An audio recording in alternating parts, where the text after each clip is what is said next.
My name is Danielle. My name is Cassidy. We love you, Glama! Oh, I love you too, Glama girls. Hi everyone, Glama here. Welcome back to Tutorial Tuesday at Glama's. Today, as promised in my sneak peek little video that I made yesterday, I am going to be showing you how to make a Tunisian crochet scarf. And I'm calling it Glama's Tunisian Honeycomb scarf because the stitch looks like the little honeycombs that the little bees make. Oh, I wanted to tell you, my nails, I know, are pretty funky looking. It's not your normal Glama style nails. Okay, so this is what you'll be needing for this tutorial.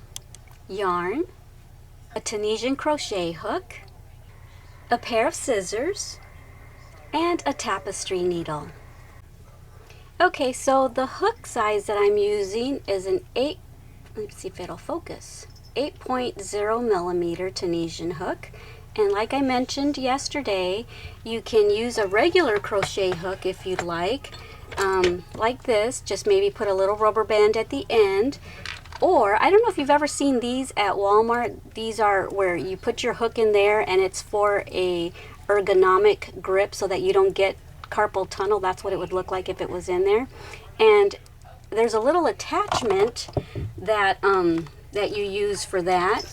And so what I was thinking after I made that sneak peek, I thought, you know what they could do? If anyone has this and has the attachment, instead of a rubber band, they could always use one of these, the attachment that goes with the right size hook. I don't know if this is the right one or not, but yeah, see how that works? I'm having to push hard.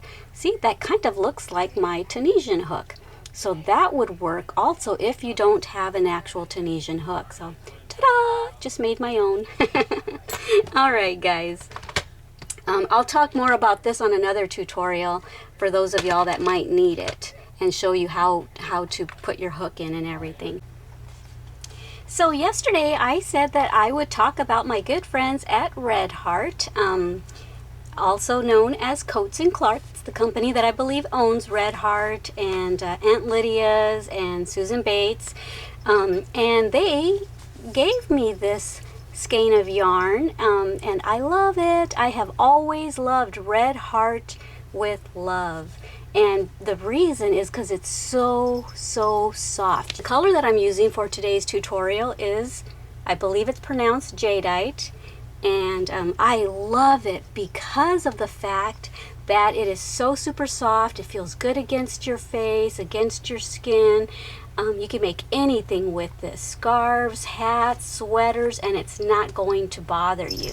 As a matter of fact, I started a project a long time ago, about a year ago, using Red Heart with love, and this one is the color boysenberry, and it's so hard to find this color. I had to order it online in order to finish the sweater, and so I do have enough to finish it. I just haven't finished it yet.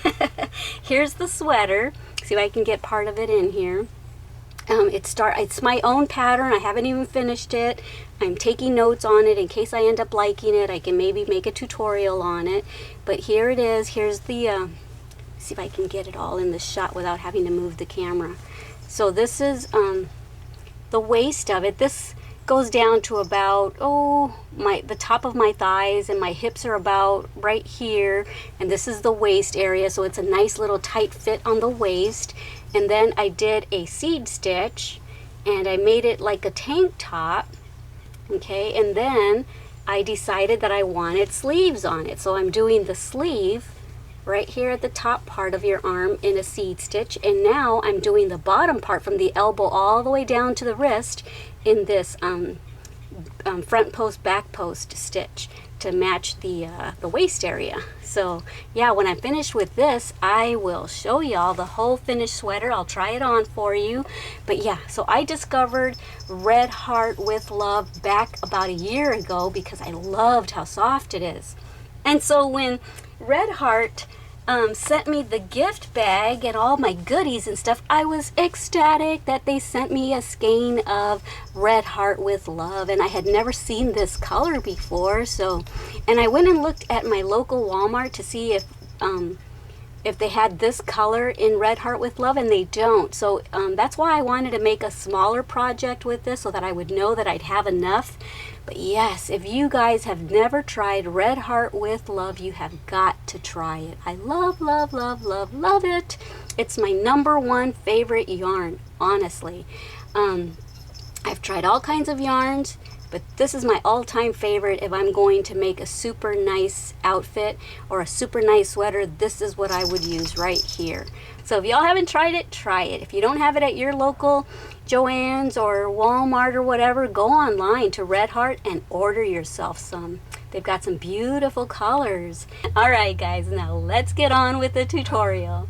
Okay, so let's get started with a slip knot. I'm going to try to not get out of shot here. Okay, and now we're going to chain up 20. 1, 2, 3, 4, and 5. And continue on that way till you have 20 chains. The 20 chains is going to give you about a 7.5 inch width of a scarf. If you want yours wider, then make as many chains as you want the width of your scarf to be, but I'll meet you back here when I've got 20 chains. Okay, so I've got my 20 chains, and this is about the width of it. And let me get my tape measure to show you exactly how many inches it will be, more or less. Now keep in mind that your project usually stretches a little bit more than what your actual chain is once you start crocheting. But yeah, okay, so I said 7.5 or so. It's more like 8. So it might stretch to like 8.5 by the time we're done crocheting the project. There are 2 ways to get started. You can either start like we do with regular crochet, the top part of the loops, and that's fine, but that tends to create even more of a Tunisian curl. So what I do is I go to the back, I turn the chain backwards or upside down, and I use these little vertical little bars or humps or bumps or whatever you want to call them, and I go in through there. So there's my first little bump, and I insert my hook there, yarn over, and pull up a loop. Okay, and just look for your next. See, there's the chain, turn it over, there's your next little bump, insert your hook, yarn over, and pull up a loop, and just keep doing that. So right now we've done our first step, which is the chain, and this step right here that we're doing is called our forward pass. And in Tunisian crochet, you don't finish a row until you've done your forward pass and your return pass. So in a minute, when we are all finished with our forward pass, I'll meet you back at the end of this forward pass, and I'll show you how to start your return pass. Okay? All right, I will see you in a minute. Okay, so I'm getting ready to finish my last bump on my forward pass. There we go. In Tunisian crochet, if you chain up 20, you end up with 20 stitches. So that's kind of cool. But in the beginning, you want to make sure that you still have the same amount that you started off with, okay? Because I know that I made a mistake and didn't do that, and sometimes my projects would end up like a triangle. So let's make sure we still have 20. 1, 2, 3, 4, 5, 6, 7, 8, 9, 10, 11, 12, 13, 14, 15, 16, 17, 18, 19, 20. Okay, so that completes our forward pass. So that's half of our Tunisian row, and that first row is called the foundation row, the Tunisian foundation row. Okay, so now we are going to get ready to do our return pass. Okay, so you yarn over and you go through this first loop, just the one, and so basically that is chaining up. I'm going to call that from this point on chain 1. Okay, so you see, even after you chain 1, you still have the 20. Now you're going to yarn over and you're going to go through 2 loops, okay? And that's how you do a return pass. First you chain 1, and then you yarn over and you go through 2. Now you yarn over and you go through the next 2. Yarn over and go through the next 2. Okay, so I'll do this on camera with you the whole time. I might end up speeding it up because it is pretty repetitious.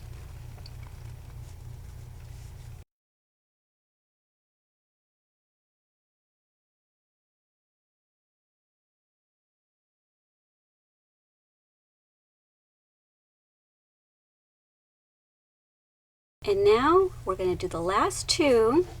Okay, so that is our foundation row. We did our chain, we did our forward pass, now we just completed our return pass. And now we are going to start our Tunisian double crochet, okay? So what we do for that, well, first let me explain something. Our first stitch is always made for us automatically because we end up leaving one loop on our hook. So therefore, that vertical bar is that stitch right there. So I don't know if that makes sense to you, but I'll show you here in a minute. If you were to do another regular stitch, you would go like, you would lift it up, yarn over, and go through. And so that would be two stitches. So you see that vertical bar is that stitch. That vertical bar is that stitch. So that's two stitches. So this one is always done for us in the beginning because we always leave that one loop on there.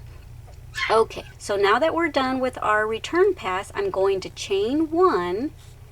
You normally don't do this in Tunisian crochet unless you're doing a tall stitch like this double crochet. So I chained one. Now I'm going to yarn over and I'm going to insert my hook in the next vertical bar, pull up a loop, yarn over, and go through two. And there we go. That's how you do a Tunisian double stitch. Yarn over, go into the next vertical bar, yarn over, go through two. Yarn over, go into the next vertical bar, yarn over, go through two. So do that all the way down till you get to the end, and then I will meet you back, okay? Okay, so here I am at the end. I just have one more to go, and there's something a little different that happens at the end. Okay, so you yarn over. Let me scoop my stitches up a little bit so I don't have to stretch my work. Yarn over, go into that front bar as well as that back vertical bar. Yarn over, then yarn over again and go through the two. And there, we finished our forward pass of our double crochet, okay? And so now, just like with regular Tunisian crochet, you chain one to begin your return pass, and then you yarn over and go through two, yarn over, go through two, yarn over and go through two, and just do that all the way till you get to the end, okay? Okay, so here we are at the end of my return pass, okay? And so like I said earlier, you don't finish a row until you've done a forward pass and a return pass, and you always end up with one loop on your hook. Therefore this first stitch is already automatically done for you. So what we're going to do is we're going to do a purl stitch. Let's move this yarn to the front, okay, and then grab that next vertical bar, yarn over, and go through it. Okay, so now we have a Tunisian simple stitch that was already automatically done for us. Now we have a horizontal bar for the purl. So we're going to have a vertical bar, a horizontal, a vertical, and a horizontal, because we're going to alternate these stitches now. Now we're going to do a Tunisian simple stitch. Okay, so there's our vertical right there, and up there's our horizontal, there's our vertical. And now we're going to do another purl stitch. So we bring the yarn forward, grab that next vertical bar, yarn over with it, and there you go. Now we're going to do a simple stitch, and now a purl. I'll try to explain it a little bit to you. Here's my simple stitch. Okay, so you pull this yarn back, And as you pull it back, you grab that front vertical bar, and with your nail or your thumb, you can pull that front yarn down, bring your hook to the front of it, yarn over, and then pull it through. As you get better, faster with, or more familiar with the purl stitch, you don't always have to hold down the yarn in the front. But for now, that's what you should do. Here's the simple stitch. Here's the purl stitch. Okay, and just do that. Just alternate it back and forth. We just did the purl. Now do the simple, then the purl, then the simple, then the purl. Okay, and you should end it with a purl stitch on this row 1. Okay, we're calling this row 1 because it's row 1 of the new stitch that I'm showing you. So you started it with a purl. Well, it actually started with a Tunisian simple, but like I said, that was already done for us. We didn't actually do it. It was already done. So our next stitch that we physically actually did was the purl, and we're going to end it with the purl. And I want to give you a little tip, because when I first started, this looked really confusing to me. I'm like, okay, there's my vertical, now where do I go into? Do I go in through that? Do I go in through that? And let's get a stitch marker, and here's the front vertical bar, and here's the back. You might want to put a stitch marker there so that you can remember to go through the front and the back, okay? Alrighty, so just go ahead and do that. Alternate. We just did a purl. Now do a simple stitch, then a purl, then a simple, and just do it all the way, and you should end with a purl stitch, and I'll meet you back there. Okay, so I thought I would come back and show you how I do the purl with those two strands that we stitch marked together. Okay, bring your yarn forward. I hope you can see. Grab that front bar and that back bar. Okay, yarn over and go through the front and the back bar. Okay, and there you go. Alright, so now we're going to do our return pass as normal, okay?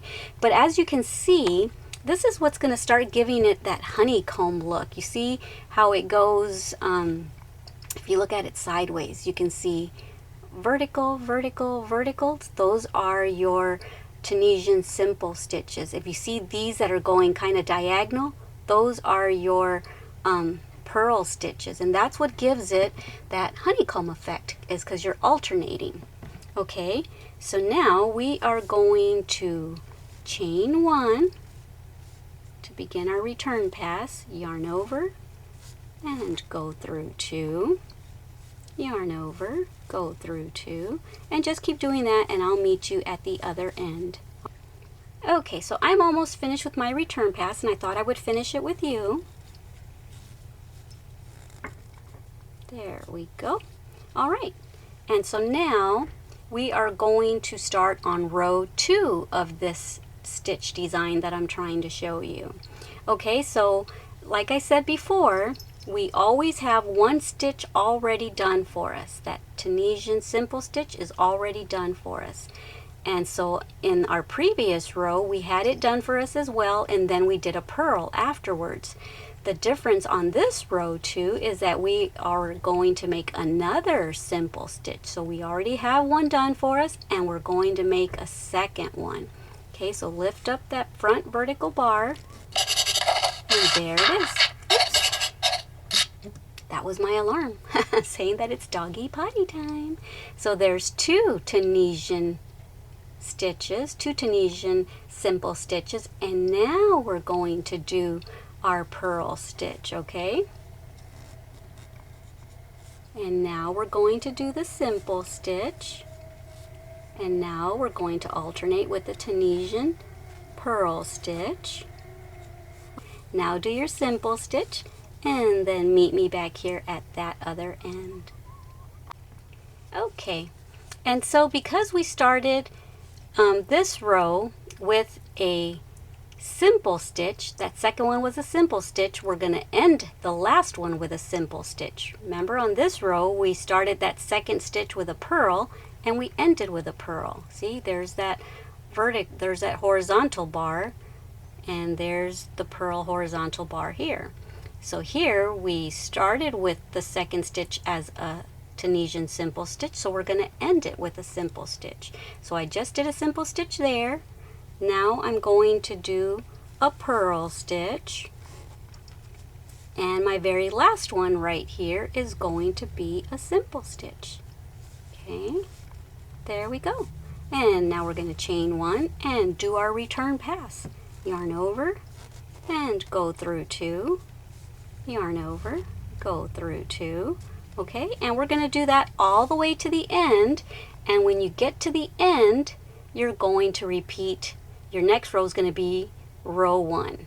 Okay, but meet me back here at the end and I will get you started on your next row. Okay, so I'm back as promised. I'm at the end of my return pass of row 2 of this new design that I'm showing you. Well, now we're back to row 1. We're going to do row 1 again. And so remember, row 1, you do a Tunisian purl stitch as your second stitch. Okay, there's that. And then you're going to do a Tunisian simple stitch, and then a purl, and then a simple, and so on. You're going to continue alternating that way. And because we're alternating with starting with a purl and then starting with a simple and then starting with a purl, starting with a simple, that's what's giving us that zigzag look right there. See? Tunisian simple, Tunisian purl, Tunisian simple, Tunisian purl, because we're starting with one and then on the next one we're starting with the next, and that's what's giving us that zigzag look that is making it look like a honeycomb stitch. At least in my eyes it looks like a honeycomb stitch. Alrighty guys, so just keep doing this. I'm not going to meet you back until we are done with the scarf, because that's it. That's as simple as it is. We are just going to keep repeating rows 1 and 2, 1 and 2 until the scarf is as long as you want it. Wow, it's raining. Did you hear that? And I'm going to make my scarf for about 58 to 60 inches, okay? I'm talking loud so I can talk over the rain. So that's what I'm going to do, okay? I'm going to make my scarf about 58 to 60 inches. Have fun, and I'll meet you when I'm at the end of the length of my scarf, and then I'll show you how to end a Tunisian crochet project. Okay, I am back, and guess what? I told you that I was going to make this between 58 to 60 inches long. Well, I'm not even finished, and this is already at 77 inches. The reason is I was going to make this a really short scarf, but like always, I always change up my designs in the middle. I ended up putting a white stripe in there, and I wanted the white stripe to hang like right around the chest area. So that meant I had to make this part that was going to go around the neck extra long. Because I didn't want this white stripe to be way up by our chin or way too low. So what I did is I left you guys when I was about right here or so.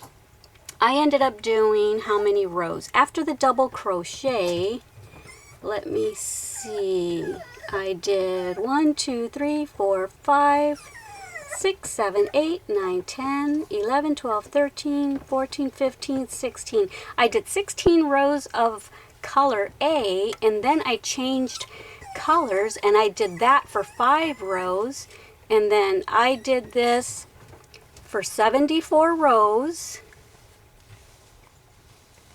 See, and then I put a stitch marker on the 75th row, and then after the 75th row, I counted 74 again because I wanted it to be even. 74 here, and then the white stripe. So I wanted to do 74 and then make my white stripe so that it would be completely even.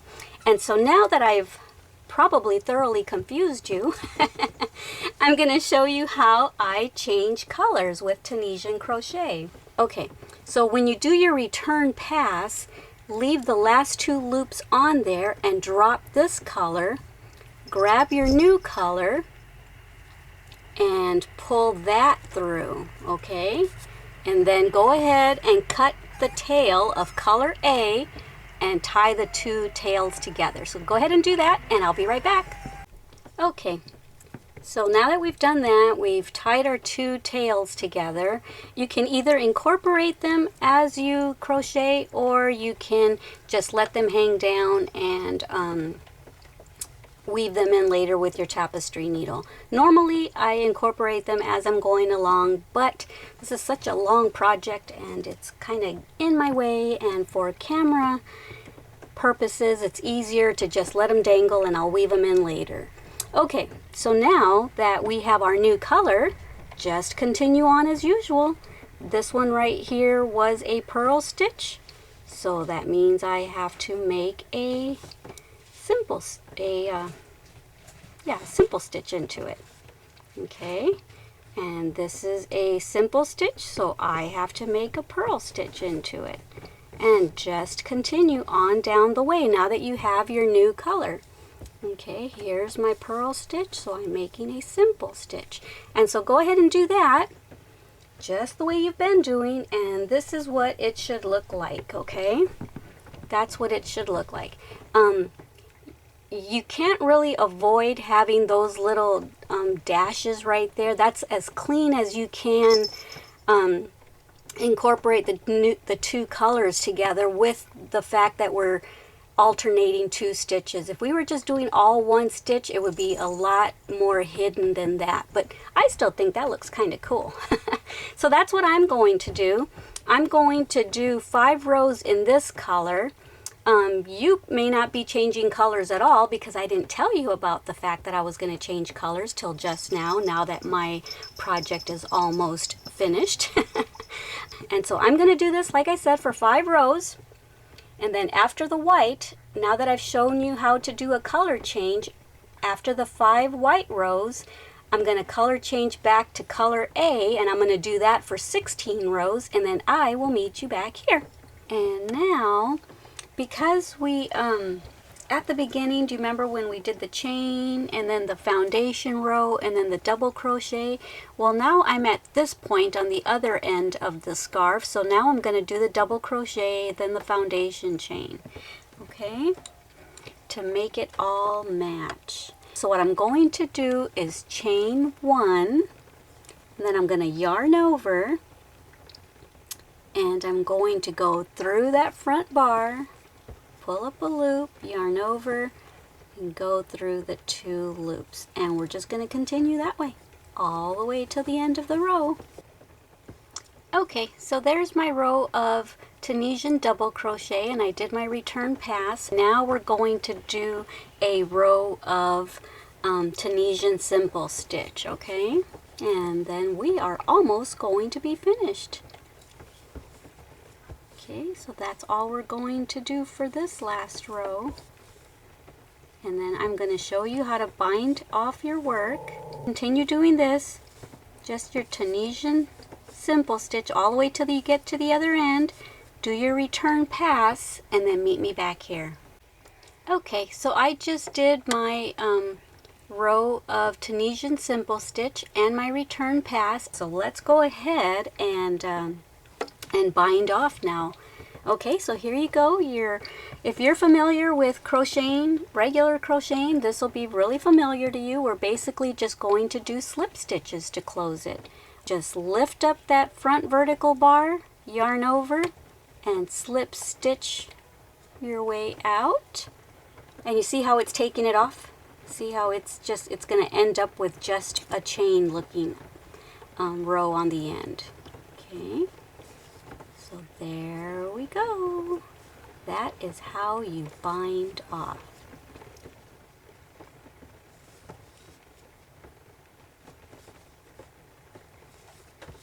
So wasn't this awesome?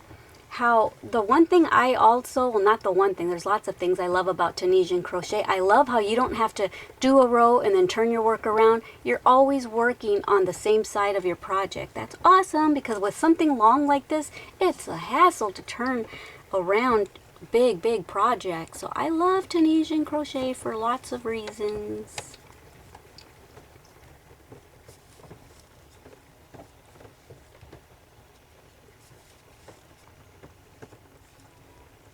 Oops, I don't think I was in the shot. Okay, here's the very last one. And there we go. And now you're just going to make a chain, cut your yarn, leave yourself a little bit of a tail so you can weave it in, slip that through, snug that down, and you are finished. But now what I'm going to do is I'm going to shut the camera off and I'm going to cut some strings, oh, maybe about 10 inches long, and see if that's the length that I want for the fringe. I'm going to do that in white to match this stripe right here. Okay, see you in a minute. I ended up cutting 12-inch strands, and then I went off camera and I couldn't decide if I wanted to put the fringe on every single chain like that or every other chain. So I wanted to give you the option. This is what doing the fringe on every other chain looks like. And this is what it looks like doing it on all of them. So I didn't know if that looked too cluttered, but either way, I'll show you how to get the fringe on for those of y'all that don't know how. Okay, so I got a smaller Tunisian hook, and I'll show you how to do it. You guys can decide how you want to do it, either this way or that way. I think they're both adorable, but let me show you how to get the fringe on. So you see the two sides of your V of your chain. Just put your crochet hook in there and then find the center of your strands. Okay, and then get that center over your hook, and then I hope I stay in the shot. And just pull your strands through. Hold on a second, it's hard to do this through the camera. Okay, just pull your strands through. Get a big enough loop, and then just put your fingers in there, grab the tail ends of the strands, and then just tug on it. Okay, and that's it. It's as simple as that. Adorable. Okay guys, I'm probably not going to come back on camera until it's time for me to model the scarf for you. And I don't know if I already said this or not, but I'm going to also finish this off with a single crochet on both ends, and I probably should have done single crochet all around before I started putting the fringe on, but oh well. So if you guys haven't done it yet, you should do that. Do single crochets all along the bottom and the sides, okay? Alrighty guys, I will see y'all later when I show you what it looks like on me. Hi, okay, so here it is. It's all finished, and let me get a little close so you can see the texture of it. And it's super long on me, but I wanted it long, like I said earlier, because most people are taller than me, and there's lots of different ways of wearing scarves, so I wanted to ensure that whoever gets this scarf, it's gonna fit them and not be too short. So I'm gonna step back a little bit so you can see how it looks. Yay! See, I love my little stripes. Or your little stripes, whoever this is gonna belong to. So yeah. It's awesome. I love it. This is my first scarf that I've made as a tutorial, so I hope y'all enjoy it. And so I think what I decided is that the question that I am going to ask you is, who knows the ages of my children and their names? So yeah, I thought that would be a good question because I want to know who knows Glama the best. Who's been paying attention? I just thought that'd be a little fun way to give this away. Whoever gets that right, I'm going to pick from all the right answers. I'm going to pick someone randomly, and you're going to get my scarf because it was made with love for you. Alright guys, so I'm going to probably not choose someone until November. Actually we're in November, aren't we? I'm thinking like December 5th or so, and I'll choose someone, and then I'll let y'all know that you're the winner, and I will ship it out to you. So down below, leave a comment with the names of my children and their ages. So yeah, I just want to know who knows Glama. Alright. Good luck, guys. And I just want to thank Red Heart one more time for this awesome, awesome yarn. I love Red Heart with Love yarn. And this is an awesome color. It's not looking the same on camera as it does in person, but you're going to love it. Whoever wins this is going to love it. I might make myself another one. All right, guys, I love you so much. I will be taking off today on my road trip, and I am going to take you along. All right, guys, I love you. Bye. Mwah. Thank you for watching our Glama's channel.